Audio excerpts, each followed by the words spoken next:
Iranian نے نہ صرف یہ پروو کیا ہے کہ وہ بہت ریزیلینٹ ہیں، انہوں نے یہ پروو کیا ہے کہ واقعی وہ اس وقت تاریخ کی ایک پہلی اور آخری جو ہے وہ کنٹینیو سیولائزیشن ہے، اور ان کو اپنے ایرانی ہونے پہ، فارسی ہونے پہ بہت فخر ہے، اور وہ اس چیز پہ کمپرومائز نہیں کریں گے۔ جب قوموں کے اندر اتنی زیادہ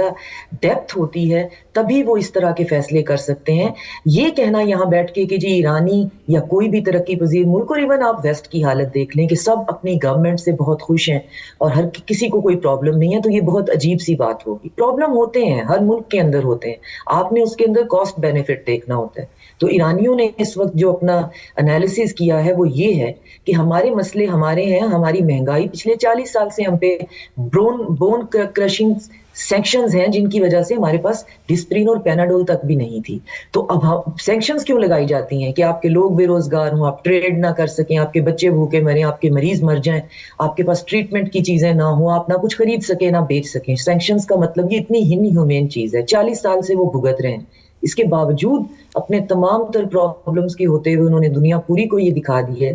کہ ہمیں ویسٹ یہاں پہ یا ویسٹ کی کوئی پپٹ رجیم یہاں پہ قابل قبول نہیں ہے۔ اور ساتھ میں یہ کہ ایرانین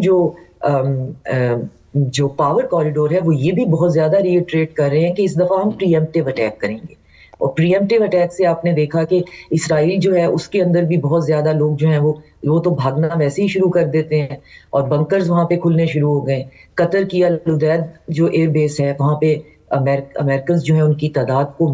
منیملسٹک کر دیا گیا ہے، وہاں پہ کوئی ایکسٹرا بندہ وہاں پہ نہیں ہے۔ تو اب ایران نے یہ کہا ہے کہ اس دفعہ ہم انتظار نہیں کریں گے، جس دن ہمیں 100% شیورٹی ہو گئی کہ ہم پہ اٹیک کرنے والے ہیں، ہم پری ایمپٹیو اٹیک کریں گے، اور وہ بہت لیتھل ہوگا۔ تو یہ تو ٹیبل پہ ہے کہ یہ نیو کونز اور یہ سارے جو گلوبلسٹ ہیں یہ جو سوچ لیتے ہیں اس سے پیچھے تو یہ نہیں ہٹتے۔ انہوں نے ایران پہ اگر اٹیک آج روک دیا تو کل ضرور کر لیں گے۔ رجیم ڈیکیپیٹیٹ انہوں نے کرنی ہی ہے، ان کو کسی ملک کے اندر کوئی سوورن رجیم چاہیے ہی نہیں، کوئی ایسی رجیم جو اپنی ملک کی بات کرے، کوئی ایسی حکومت جو اپنے فیصلے خود لینے کی کوشش کرے، وہ ان سے برداشت ہی نہیں ہوتی۔ لیکن